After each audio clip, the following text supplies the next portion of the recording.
வணக்கம். பல்சுவை பெட்டகத்தின் வாயிலாக உங்களை சந்திப்பதில் மிக்க மகிழ்ச்சி. இன்று கீரிப்பிள்ளையை பற்றி சற்று தெரிந்து கொள்வோம். கீரிப்பிள்ளை என்பது நம்முடைய கிராமங்களில் அடர்ந்த காடுகளில் வாழ்கிற ஒரு இனம். ஆனால் அந்த இனத்தை அழிப்பதில் நம்மவர்கள் முன்னிலை வகிக்கிறார்கள். காரணம், அதனுடைய மாமிசம் உண்பதற்கு சுவையாக இருப்பதால். சில மருத்துவ குணங்கள்லாம் இருப்பதாகவும் சொல்லுகிறார்கள். அது என்ன என்பது நமக்கு தெரியாது. ஆனால் இப்படிப்பட்ட நம்பிக்கை நம் மக்களுடைய இருக்கத்தான் செய்கிறது. அதனால் கீரிப்பிள்ளையை அழித்து விடுகிறார்கள். அது மட்டுமல்ல, அதனுடைய அந்த முடி ரோமம் இருக்கிறதே, அது தூரிகையாக இந்த ப்ரஷ் பெயிண்டிங் அதற்கு பயன்படுத்துகிறார்கள். அதையெல்லாம் அரசாங்கம் தடுப்பதற்கு பல்வேறு முயற்சிகளை செய்து அப்படிப்பட்டவர்களெல்லாம் கைது செய்து அதெல்லாம் பறிமுதல் செய்தது. அதெல்லாம் நமக்கு தெரியும். அப்படிப்பட்ட ஒரு சூழலை தமிழகத்தில் கண்டிருக்கிறோம். ஆனால் கீரிப்பிள்ளையை நாம் அழிக்காமல் வைத்திருந்தால் அதில் நன்மை என்னவென்றால், ஒரு இயற்கையை சமநிலையில் வைக்கிறது. குறிப்பாக பாம்போடு எதிர்த்து போராடுகிற பாம்பு இனப்பெருக்கத்தை கட்டுப்படுத்துவதில் கீரிப்பிள்ளைக்கு ஒரு தனி இடம் உண்டு. அது மட்டுமல்ல, பாம்பை அது கொன்று விடுகிறது. பல நேரங்களில் பாம்பு தான் தோற்று விடுகிறது. கீரிப்பிள்ளையினுடைய அந்த துணிச்சல், வீரம் இருக்கிறதே, அதற்கு முன்னால் எதுவும் இருக்க முடியாது. அவ்வளவு சிறப்பானது. சாம்பல் நிறம் கீரிப்பிள்ளை தான் நம் நாட்டில் அதிகம். உலகில் 34 வகை என்று சொல்லுகிறார்கள். அதில் 9 வகை இந்தியாவில் இருப்பதாகவும் அதில் 6 வகைகள் தான் தமிழ்நாட்டில் இருக்கிறது.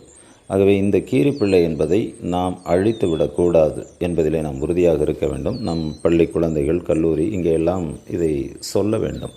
அதாவது விலங்கியல் இந்த மாதிரி பாடங்கள் இருக்கிறதில்ல, அப்படி பாடங்கள் எடுக்கிற போது இவையெல்லாம் சொல்ல வேண்டும். அப்படி சொன்னால் கீரிப்பிள்ளையை நாம் பாதுகாக்கலாம்.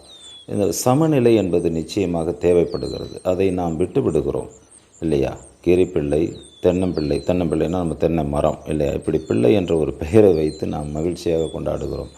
அதனால் நம்முடைய செல்லப்பிள்ளை என்றெல்லாம் சொல்லுவோம் அல்லவா? அந்த மாதிரி அந்த கீரிப்பிள்ளை என்று அதற்கு வைத்திருக்கிறோம். கீரியினுடைய அந்த வேகம், அந்த விவேகம் நாம் கற்றுக்கொள்ள வேண்டிய இடத்தில் இருக்கிறோம்.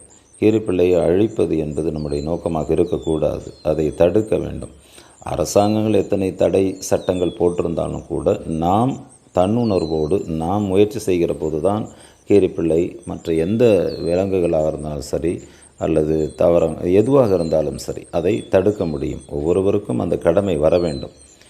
இயற்கை எவ்வளவு ஒரு உன்னதத்தை வைத்திருக்கிறது. இயற்கை விந்தையானது இல்லையா? இயற்கையின் படைப்பு ரொம்ப அழகானது. அதை நாம் கெடுத்து விடக்கூடாது. அதனுடைய நிலையில் நாம் விட்டுவிட்டால் அது சரியாக இருக்கும். ஆனால் நாம் போய் தான், ஆனால் கீரிப்பிள்ளைக்கு பல எதிரிகள் இருக்கலாம். ஆனால் மனிதர்கள் தான் மிகப்பெரிய எதிரியாக காணப்படுகிறார்கள். ஏனென்றால் மனிதன் அவனுடைய அறிவு நுட்பம் இருக்கிறது, அவனுக்கு ஆயுதம் இருக்கிறது. இதையெல்லாம் வைத்து அழித்து விடுகிறான். ஏன் இந்த நிலை? இந்த கேடான நிலைகளை நாம் உருவாக்கிவிடக்கூடாது. வயல்வெளிகளில் வாழ்கிறது, அடர்ந்த புதர்களில் வாழ்கிறது கீரிப்பிள்ளை. அந்த மாதிரியான இடங்களில் தான் வாழ்கிறது. அதற்கு 2 மாதம், ஏறக்குறைய 60 நாள் அதனுடைய கர்ப்ப காலம் என்று சொல்லப்படுகிறது. 60 நாட்கள். அதுக்குள்ளே 1 to 4 குட்டிகளை அது ஈணுகிறது. அதை தன்னுடைய கட்டுப்பாட்டில் ஒரு 6 மாதம் வைத்திருக்கிறது. 6 மாதத்துக்கு பிறகு எல்லாவற்றையும் கற்றுக் கொடுத்து அது வெளியே அனுப்புகிறது. அதற்கு பிறகு தனியாக கீரிப்பிள்ளை குட்டியிலிருந்து அது வளர்ச்சி பெற்று தன்னுடைய பயன்பாட்டை அல்லது செயல்பாட்டை தொடங்குகிறது. இவ்வளவு நுட்பங்களை நம்முடைய இயற்கை அதற்கு தந்திருக்கிறது. இதையெல்லாம் நாம் கற்றுக்கொள்ள வேண்டும். குழந்தையெல்லாம் பராமரிப்பது ஒரு தாயினுடைய பணி எப்படியோ அப்படி இந்த கீரிப்பிள்ளையினுடைய பராமரிப்பும் இருக்கிறது. இதிலிருந்தெல்லாம் நாம் தத்துவங்களை கற்றுக்கொள்ள வேண்டும். துணிச்சல், அதனிடமிருந்து கற்றுக்கொள்வது துணிச்சல் தான் இல்லையா? மிகப்பெரிய துணிச்சல், வீரம். அவையெல்லாம் கீரிப்பிள்ளைக்கு எந்த பாம்பாக இருந்தாலும் அதனுடைய உணவு எல்லாவற்றையும் உண்ணுகிறது. சில தாவரங்களை உண்கிறது. அது மட்டுமல்ல, பாம்பு, சிறிய சிறிய விலங்குகள், பறவைகள், பூச்சிகள் இதையெல்லாம் அது சாப்பிட்டு வாழ்கிறது. அதனால் காடுகளை சமநிலைப்படுத்துவதற்கு, வயல்வெளிகளிலே சமநிலைப்படுத்துவதற்கு இதற்கெல்லாம் கீரிப்பிள்ளை மிக முக்கியமானது. நாம் எலியை ஓட்டுவதற்கு, எலியை கூட அது உணவாக வைத்திருக்கிறது. எலியை ஓட்டுவதற்கு பூனை வளர்க்கிறோம். ஆனால் நம் வயல்வெளிகளை, நம்முடைய காடுகளை பராமரிப்பதற்கு கீரிப்பிள்ளை இருக்க வேண்டும். அதை நாம் வளர்க்க வேண்டியதில்லை. வளர்ப்பு பிராணியும் கிடையாது. ஆனால் அதற்கு தொந்தரவு கொடுக்காமல் இருந்தாலே நம்முடைய வயல்வெளிகள், காடுகள் இவையெல்லாம் பாதுகாக்கப்படும்.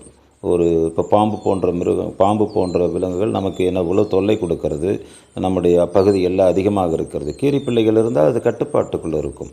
அதுதான் நாம் ஒன்றிலிருந்து தான் இன்னொன்று. அதனால் அதை நாம் சரியாக கடைபிடித்து வந்தால் மிகச்சரியாக இருக்கும். இதை நம்முடைய எதிர்கால சமூகத்துக்கு சொல்லித்தர வேண்டிய கடமை நமக்கு இருக்கிறது. அந்த கடப்பாட்டோடு நாம் நடந்து கொள்ள வேண்டும்.